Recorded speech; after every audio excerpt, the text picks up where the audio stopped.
Okay, hello and welcome back to Whispers of Inner Power. Today I'm speaking with Heather Plant, a clinical herbalist and holistic stress coach, and the founder of Magical Plants. Heather's work is centered around helping women reconnect with themselves through plant medicine, nervous system support, and simple grounding practices that bring calm back into everyday life. We have had a written interview before that if you're watching this video on Substack, you can see just above. If you're watching it on YouTube, I will link to it in the description below. And today we're taking it a little bit deeper around a friendly cup of tea or coffee or whatever you want. So make yourself comfortable. Heather, I'm so happy that you're here. Thank you so much for joining us. Oh, thank you so much for having me, Jessica. This is something I'm really looking forward to. Yes. We've struggled a bit to find a great time to do it, but finally we managed. So it's really really great to have you here. So my first question for you, Heather, is how you shared in the interview, how your own path, how your own story of also having some health struggles brought you to doing the work that you do. Can you take us a bit back into that time and tell us more about it? Yeah, definitely. So I've always been somebody who kind of struggled with different forms of like health challenges. Like things would just pop up and I would go to see different doctors and nobody could really figure out, what was wrong with me. They did a whole bunch of tests, but there was never any like, oh, you have this certain illness or there's this certain way of getting rid of this. And so I learned very early on, I had to kind of figure out how to work on my health myself because there's nobody else I could really count on. And this was at a really, really young age, like when I was in like even before I was a teenager. And at the same time, I really had a connection to the natural world. Like I'm just a huge nature girl. I was always outside, wandering in the woods, and really felt at home the most in nature. And also had a deep connection to my intuition from like really early on. So when I put all that together, it really brought me to the path I'm on because I started exploring like all different parts of like, wellness and how to basically support your health holistically and using different things that were, natural based because that's all that really was working for me.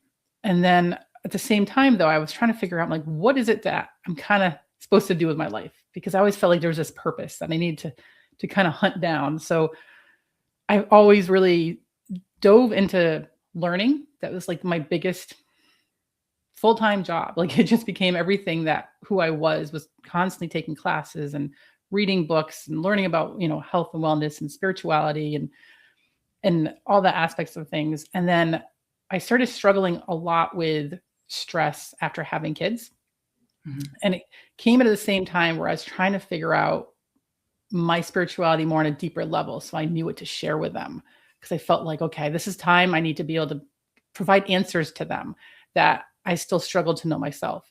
So it went hand in hand because I was feeling a lot of anxiety, dealing with a lot of heavy like panic attacks and really intense feelings.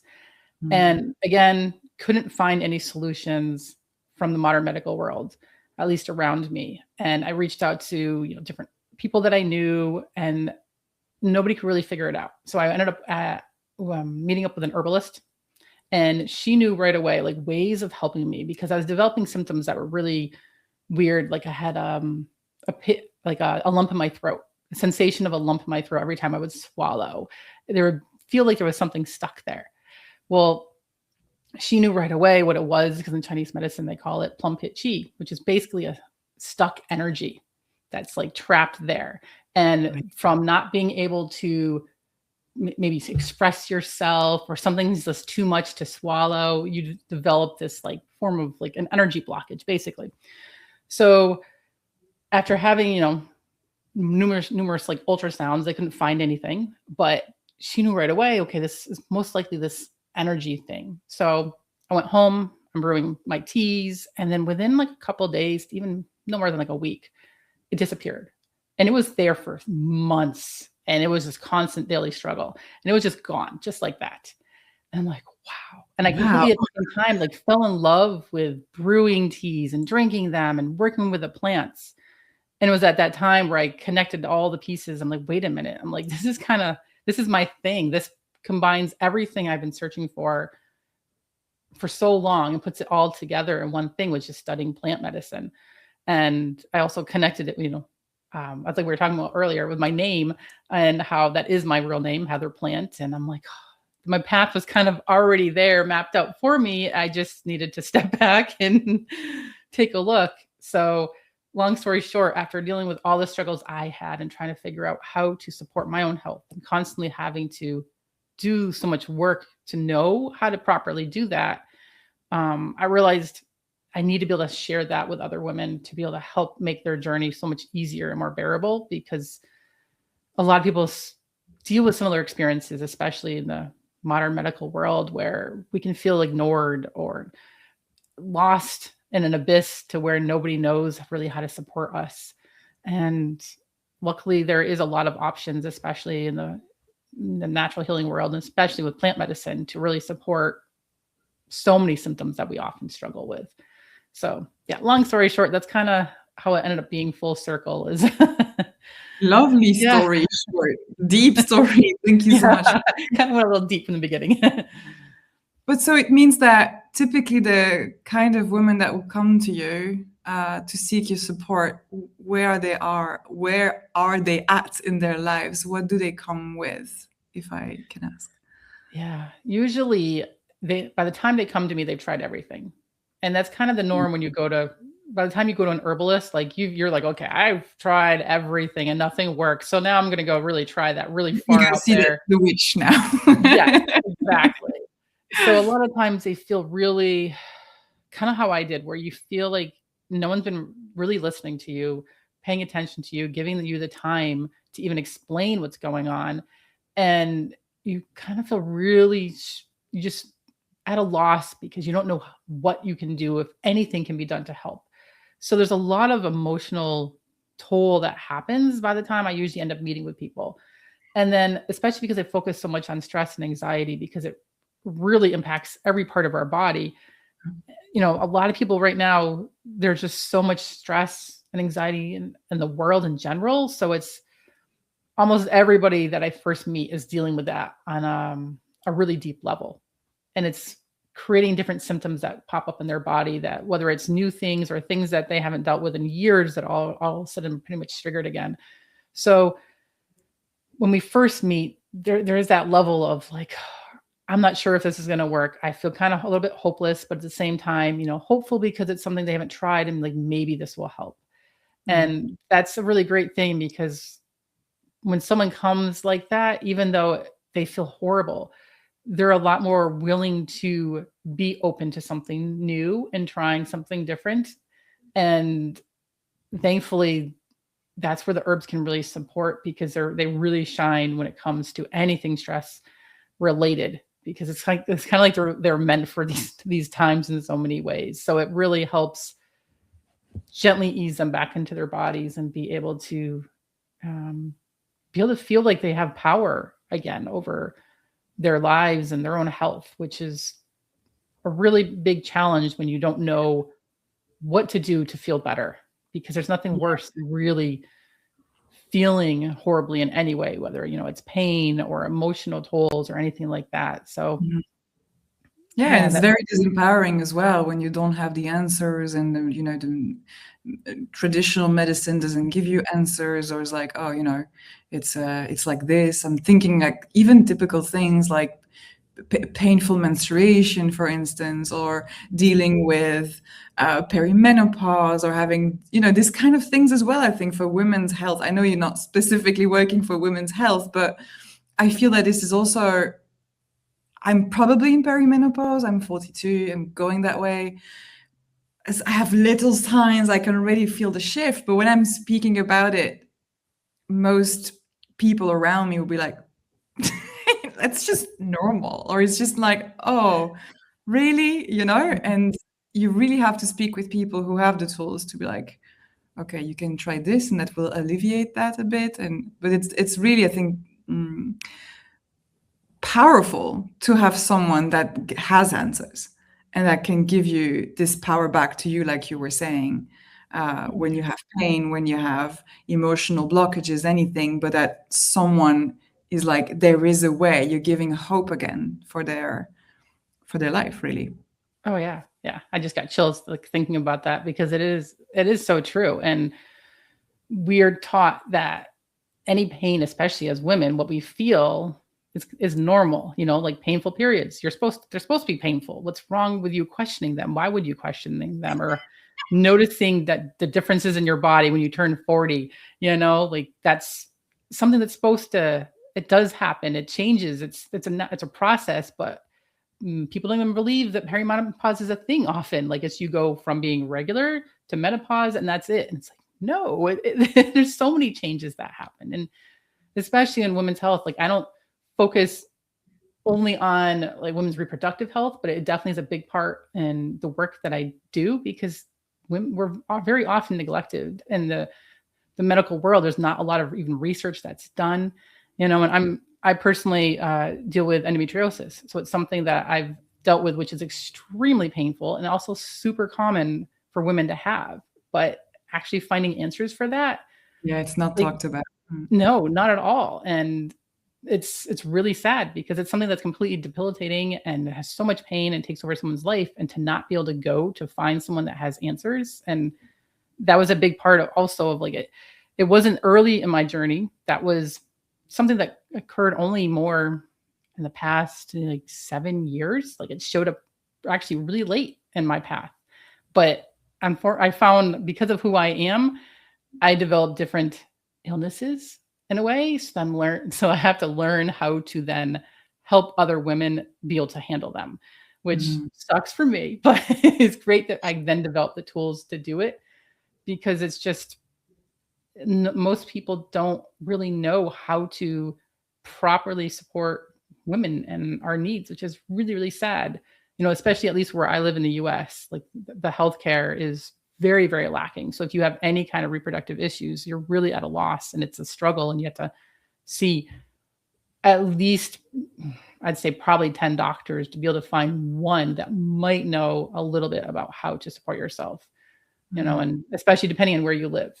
It can be very different depending on if you live in a more rural area versus in a city that you might have more options. And yeah, absolutely. And so once you started knowing, feeling, having that clarity, yes, this is what I'm meant to do, this is what I want to do, these are the people I want to help. How did that decision to make it your business come to you? Was it an easy decision or was it more a process? It was kind of very natural because as soon as I really dove into studying plant medicine about 20 years ago now, I knew from the very first class that I took that I needed to learn everything about it. So I focused on not just how do I support myself, but also how do I help other people that have these issues I'm learning about that I may not have even heard of before, or obviously don't experience in my body because of, the gender that I am. So I learned everything from a different lens immediately. Like I felt like I had to just suck all of this in so that I could help people that I didn't even know existed yet.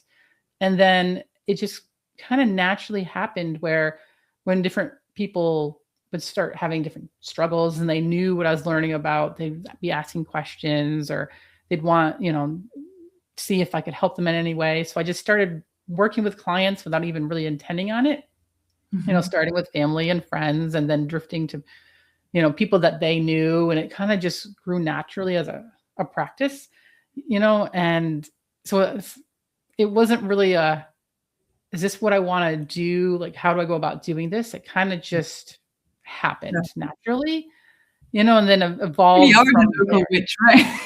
Like, who do I know? Do you know someone? Yes. I mean, that's, and just thinking, thousands of years ago, the first witches, how would it work? It's like this, I know someone, I help my, yes. It's marketing, the best kind of marketing, really. Exactly. Yeah. So I love that. We talked about being sensitive or highly sensitive. Would you define yourself as a highly sensitive person? definitely. And I mean, yes and no. Like I am very, very sensitive.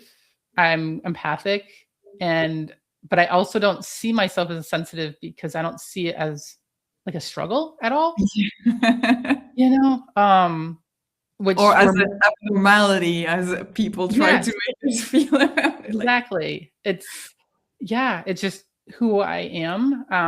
I definitely see it as like a gift rather than a challenge because it allows me to, I think, be more connected intuitively yeah. and be able to help on that level. Like when I'm working with clients, I can pick up on things a lot easier of, what they're dealing with, what they're going through and the support that they might be needing, and it's definitely helps me connect more with the plants because a lot of times it's an intuitive aspect now at this point where, oh yeah, while I'm talking with somebody, I can be like, this plant, it'd be a really amazing ally for you that I may not have thought of if I looked at things only by, textbook cases, you would use this for that. It's more opens up to that spirituality side of things, making it a lot easier to flow that way. Um, so yeah, it's kind of both sides of things. It's just Yeah, yeah.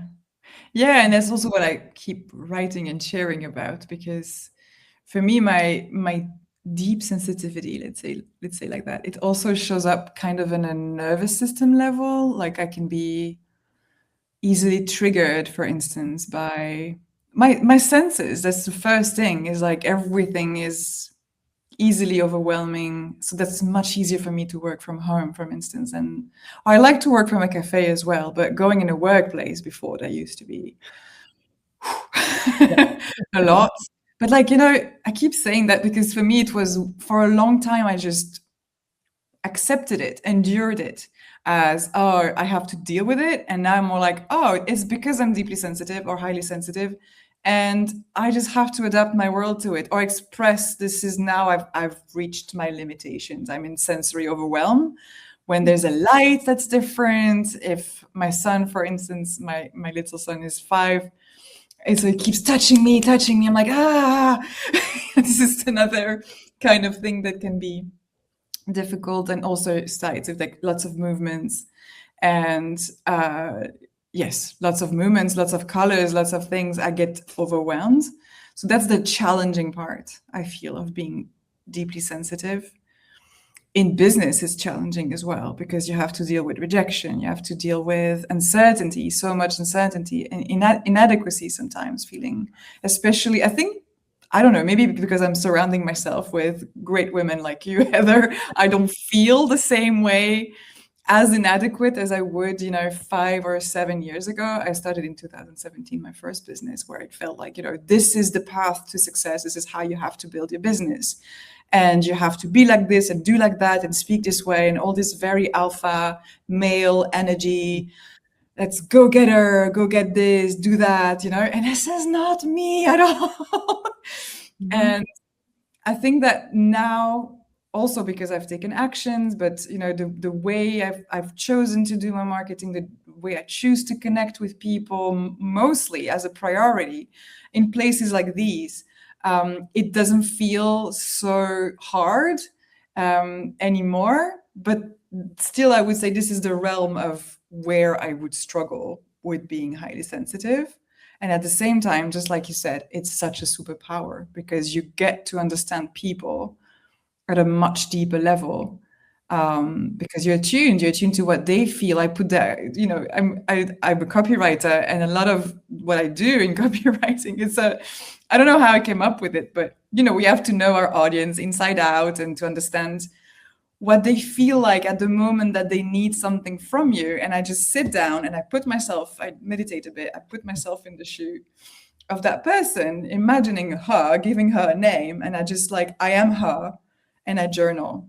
This morning I felt that, and it felt this way, and I feel it. And then it's much easier to actually write for that person because I was her for 35 minutes in my journaling thing, which I don't think I'd be able to do without this deep empathy and intuition, like you were saying before.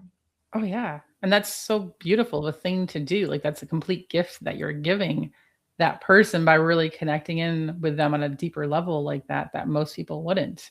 So that's phenomenal, and I can completely relate to the harder parts of, if the lights are too bright, or if you're having to be in the alpha male world and all that. I mean, I completely feel all of that aspect of things. And especially when you add on lenses of like whether or not you're an introvert versus an extrovert, Yeah. or and then you have astrological signs and how who you are. And like, I'm a Gemini by nature, so I need to like, it looks like I'm completely, you know, neurodivergent sometimes in how I act because I'm, ADD brain, even though never clinically diagnosed with it. It's just who I am. It's all I've ever known. And whatever we have that then becomes different than anybody else is looked at, oh, that's a weakness that you have. There's something wrong with you because it's not whatever that norm is. Mm-hmm. But what is really normal, like it's being told that there's something in how we are is wrong is completely inaccurate, and any being sensitive like that, anybody looking at it from an outside perspective who doesn't feel the same way is like, yes, what's wrong with you? You need to somehow improve so that you can be more like me, and the rest of the world where, no, this is how we are, how we function. Maybe the world should act more like how we need it to in some way, or at least our own individual world should act, in the way that best fits our own needs, and it's, Yeah, exactly. Oh, so much is coming to my mind as you're saying this. The first thing when you say, "Oh, our world should at least be adequate to our own needs." That's why I keep saying this is one of my phrases. Build your business like a home, in the sense that you are the one that is going to create this environment for yourself. You create your own rhythms. You create the people that you surround yourself with. You decide. You get to decide how you're going to be visible, or share your work, or how many hours you're going to work one-to-one with people, or no one-to-one, or whatever. You get to decide. Let's make sure we make choices that support us as we are as people, rather than, oh, this might be successful, or this is what people want. I mean, of course, we need to meet our audiences, but we also need to protect ourselves, and function. Be able to function and to feel good, like, I have a day at work, I felt great, I was nourished by my work, and not like, oh my God, finally it's over. This is the perfect path to burnout otherwise. And the other thing I wanted to react to, when you say about, how we were told, everyone's told the norm, that you have to become the norm. And I feel like this is a lot of a big part of the messages that we get, especially as teenagers, isn't it? Like in high school, then you have to blend in, and there is the cool and the uncool, so you want to be one of the cool ones, or to be as discreet as possible, so the cool ones won't notice you and say that you're uncool. It's this third group is like non-seen. Yeah. Mm-hmm. I was kind of in that. But I feel like you were saying, in the end, and maybe it's highlighted when we're in business, but it's like everything that you learned to suppress when you were a teen, you actually have to bring out now, because it makes you, it makes you unique. It's amazing.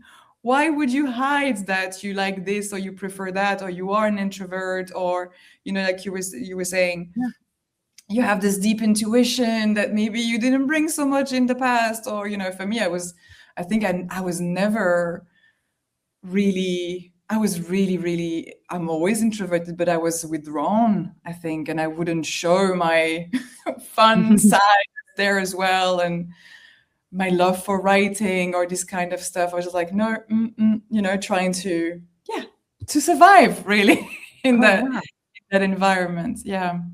Definitely. And then you have the other side of it too, where I think like when you're a business owner, there is nothing that forces you to grow more than actually being a business owner, because you're forced to kind of not just embrace the parts of you that you hid from society, but also embrace the parts of you that you feel are so-called flaws, like if you are sensitive or not, or whatever the issue might be, because it brings all that to light, as you're a lot of times in the beginning, you start comparing yourself to other people doing similar things, and you're dealing with imposter syndrome, and then you're figuring out, how can I go and fit in this male dominated form of, running businesses and stuff like that.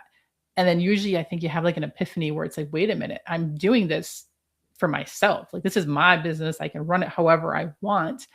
And you start realizing those, things that were always challenges for you in the past. And you have to kind of like, you're forced to work on them, whether you were ready to or not. Like, I think there's a level of somebody who runs a business versus doesn't. There's so much growth that has to happen because you have to be accepting of who you are and learning the things that, help you operate the best way that you can, and having the environment that suits you and the lifestyle and the schedule and what works best for marketing. Like, all of it becomes a part of, I think, like your own healing journey, because it brings a lot of that stuff to the surface that you might have thought were flaws or things that, you needed to hide, and you all of a sudden can work through them and embrace them, and you've just learned more about yourself. And I know for me, at least, that's just how it's been. And it's a drastic difference between like when I got started to now because of that. It's just, I'm a completely different person. And all those, so maybe, 10 years ago, I thought like, yeah, sensitivity made it so hard because I know there's definitely imposter syndrome, where now it's more like, screw it. This is who I am. This is who I want to be. And, this is what makes me unique in being able to do what I can do. So there's definitely multiple sides of it. Yeah, completely agree with that. Of course, the self-development part of a business is like the accelerator of everything. And that's really a common conversation that I've had with many people that completely agree with this. So I know we're not the only ones. I think it's even more the case when you are deeply attached and connected to the work that you do. I think for me, for instance, I know that it's, it's like in self-development or when you do coaching or whatever, the biggest reason that someone stays stuck is because the costs of change is too high compared to the cost of not changing or not improving or not looking in the mirror. But when you really, really, really, really, really, really, really want for this thing to be your source of income, to be your path, and not relying on something else or whatever, which is not, it doesn't have to be like this from the beginning, but to me it is a goal. Then there's no other way. And it's like, this is the ultimate motivation. Like, of course, I'm not going to bypass anything. Let's do the work. We have to get up and do it with love, with gentleness, with rhythm, in a way that is, sustainable. Absolutely. Because otherwise, again, you do it for a couple of years and then you burn out. But it is the highest level of motivation. And so my first business was from 2017, sorry. 2027 is next year. I'm already You're gonna start a new one. No. 2017, and I was it was a French teaching business because my first training is being a teacher, so I turned that into an online business.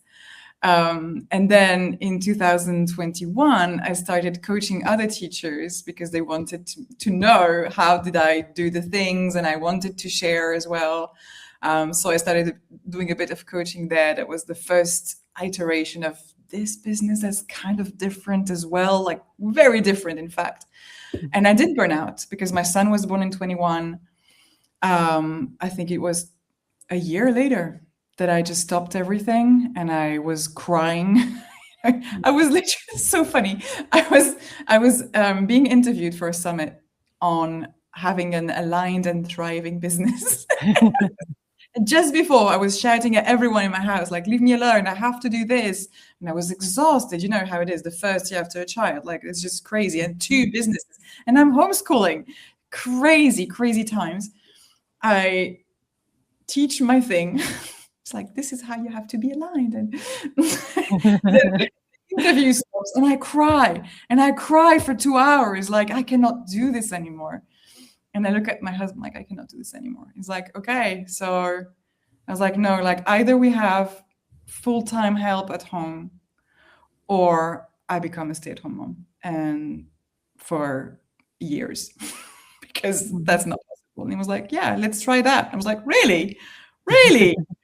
It was really hard for me because so I was a stay-at-home mom for two years and a half, but the idea of, relying on someone else and not making my own money and not expressing as well that side of me that's ambitious and that wants to build things and write and connect and serve, but that was really the necessary thing to come back, 2 years and a half later and say, okay, this is what I need to not burn out again. This is what I want to do and not want to do. And this is what I am no longer going to pretend, which is having it all together. I felt that there was really a gap, between, I'm not proud to say, but I'm sharing vulnerable parts here. The gap between who I thought I had to show up as, and then how I felt inside. And I had deep, deep, deep anxiety. And you were discussing that before, I had such strong anxiety for the world, for my children. My father was sick. He passed since. But it was really such a horrible place to be for myself. I don't want to do a pity party, but it was a really hard time in my life. Yeah. I felt like showing up on Instagram. I've quit social media since, but showing up on Instagram on the stories and being like this entertaining person telling, I did all of this today and I managed that. And then everyone would clap and say, wow, you do so much. You're so productive. It's such a lie. Yes, I'm productive, but I'm miserable. This is not what I want to share anymore. It's not who I want to be anymore. And I think for me, it really required to step away completely from business for 2 years, to not try to do anything, to not try to be anything, and just be with myself. And it was very hard, but very, very, very healing, to a point that now I'm like, I'm not compromising anything anymore. Like, no, this is what I do this. It's not enough. Well, it's going to have to do because that's it. That's what I have to give. Oh, yeah. No, without a doubt. And I have been there myself so many times. And especially when you have kids and you have a family and you're going in so many different directions and you're wearing so many different, hats, just running a business in general, it is so much to manage the struggle. And I think part of that is that process of evolving as we, the growth that running that business teaches us, is that then you get to a point where you learn it's no longer about like self-sacrifice all the time just to make things, make the business run, because there has to be that passion and it has to feed you as much as it's feeding whoever you're servicing at the same time, and we lose that very easily because of having to do so much, having to always, be on the social media. And at the same time,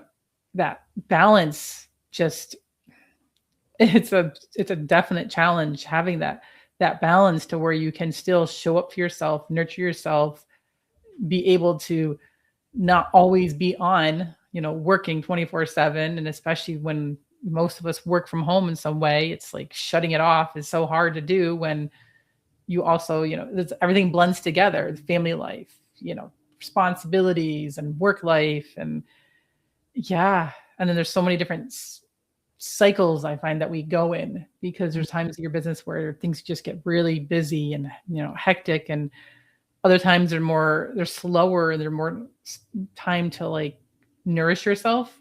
But as a business owner, when you're focusing on, growing and money and making a living, it's hard to be like, oh, I can allow myself to rest right now and step back. Yeah. And I find, like, for me, because I follow the seasons a lot, especially in my spiritual path, in the wintertime, things naturally, are all about going inward a bit more and resting more. But externally things are very, very busy. Then you have all the holidays, and they're supposed to be selling so much more and showing up so much more during that time, and I don't. it's a challenge.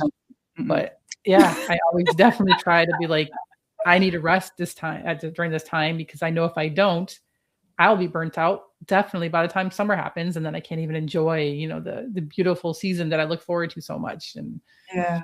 yeah, Yeah, so there's a lot of deconditioning and deconstructing, and it's endless. We go through the cycles, I think, every time to be like, oh, this at least I go through the cycles yeah, every time. Like, oh, this is something else that I've been powering through here, but I really don't want to be powering through. There are some moments where you have to take opportunities because they're there, and so you have to push a little bit, but it has to be, I think, always brought back into, okay, I did this thing, I finished this project, and now let's slow down a bit. And yeah, I mean, there's only so much we can do, even if sometimes the external world makes you see or think or believe that you can do it all, but you cannot. no, And it's definitely not not. necessary. I Yeah, feel this is really in this iteration of my business. I feel that the more I focus with intention on the things that nourish me in my business, nourish my people around me, my world around me, and that actually have brought results before, the most of that. And I'm like, okay, 80% of my results are here. So why would I spend, 80% of my time doing this, and that in case it works? yeah, This is working. So this is where I should put my energy, and the rest, if there's time, when there's time, not a priority. It's also, I think, part of building something that's sustainable. And sometimes we know, if we look at the data, it's not always what we want to see. unfortunately, yes. Not always. You mean this beautiful thing I built and put out there is actually bringing nothing, and this thing. Yeah. And then we put so much of ourselves into the things that we create, and I'm one that struggles immensely with that, because when I create anything new, there's usually, it's more of an intuitive layer that happens. Like, I don't plan in advance as often as I should be of exactly what I'm going to be doing, because I have to follow whatever I'm inspired to do in the moment. So I'll get something new will pop into my life, a new, inspiration. Then all of a sudden it's like, oh, I need to create this and do this. And I deep dive into this thing that becomes like something I practically birth, because I put so much of myself into this new project. And then afterwards I have to force myself to, like, okay, you now need to recoup. And sometimes there's a process, because if it didn't go out how you expected it to, if say the sales weren't what you're hoping for, or something happened, and then you're trying to now process, like, oh, I'm a failure, or I didn't try enough, and all the things that pop up, as you kind of recalibrate after expending so much energy towards something. And yeah, that Yeah. definitely is something that happens a lot for, me personally. So it's a high energy, and then a kind of reverting back to recovering from giving so much for so Which, long. from a outside perspective, seems kind of balanced. I mean, Yes, I mean, it's like that, my husband would completely disagree. He would be like, "Yeah, no, you're like what?" Because that's just how I work. I work insane hours for a period of time, because I'm like, I have to create something until it's done, and then I step back, and it's like I'll take a good couple weeks of doing bare minimum work, and so to him, it's like, what are you doing? There should be balance during that whole period. I'm like, for me, that it is. It's just how I operate. Yeah. That's it. Yeah, it's your rhythm. If it works for you, it works Exactly. for you. Yeah, Exactly. completely fine.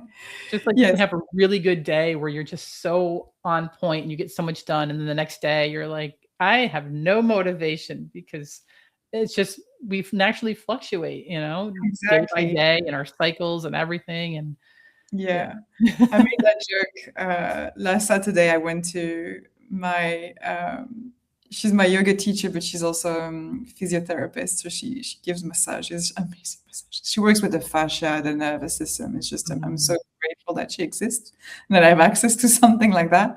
Nice. And I was making a joke with her. I was like, because I go to yoga with her every Thursday morning, and I'm like, there's like two Jessicas. There's a Jessica of like Monday to Thursday morning before I get there. And I'm like, goal oriented, we need to do that. What time is it? The next task, with the kids, the homeschooling, the working hours. I work 6 hours. No, that's not even true. 5 hours per day for client work. So I'm really good now with my time. At 6, it's over. It's kids' time, whatever. But then it means I have to, on the clock. Like otherwise, nothing's like that. We have to. Pushing my daughter for her homework, pushing my son to whatever. Let's go. It's time for dinner. No, we don't have time. And then I go to yoga, and then I'm like, whatever. It's fine. I don't want to do my homework. Oh well, just take a break. It's like, okay. It's like two different people. And she said that I should go twice a week. Yeah, that sounds like a really good idea. Yes. Okay, Heather, thank you so much for this lovely conversation. It's been really, really great talking with you. And is there something else you'd want to share with us? Where to find you? Where to take maybe first steps if someone feels maybe disconnected from their body, or they are experiencing pain and they want to know more about your world? Yeah, sure. Definitely. So, like I said, my business is Magical Plants. You can find me on themagicalplants.com. I have a lot of different resources on there. That's the easiest way to just find me. Just go to my website. And then when it comes to really just when you feel that disconnect and you're trying to find a place to start, I always like to recommend that people just take a moment to just try to listen to what their body is saying. You maybe even put like your hand on your heart and just take a couple breaths with your body and just trying to tap into what it is that you're currently feeling and experiencing within your body. And as if there's because basically whatever you feel, they're just messages that your body's often trying to tell you, because it ultimately wants to just find a way to have balance. And the symptoms that we experience, whether it's, it doesn't matter what it is, whether it's pain, or any kind of struggles, it's some kind of message that we're being sent, but we're normally taught to like get rid of the symptoms, get rid of whatever is going on. It's only something bad. Where in reality, it's like, no, there's like something hidden going on that your body wants you to kind of tap into and provide support to. So I always like to recommend people just starting there, just to see if you can pick up on any clues of the messages it's sending. And it can be very quiet and how you might pick up on what your body is saying. Everyone's different. Sometimes you feel something. Sometimes it can be something you pops into your dreams or your thoughts or something like that. And it really helps quiet down your inner self and allows the process often to begin of finding the next step on how to support yourself. So it's a simple way to start the process. Well, simple but powerful. Thank you so much for sharing that. It sounds really good, really good to try. I want to try it. Thank you so much, Heather. Have a beautiful rest of your day. I'll pop all the information in the description below so everyone can find you. And well, speak soon. Yeah, thank you. Thank you so much.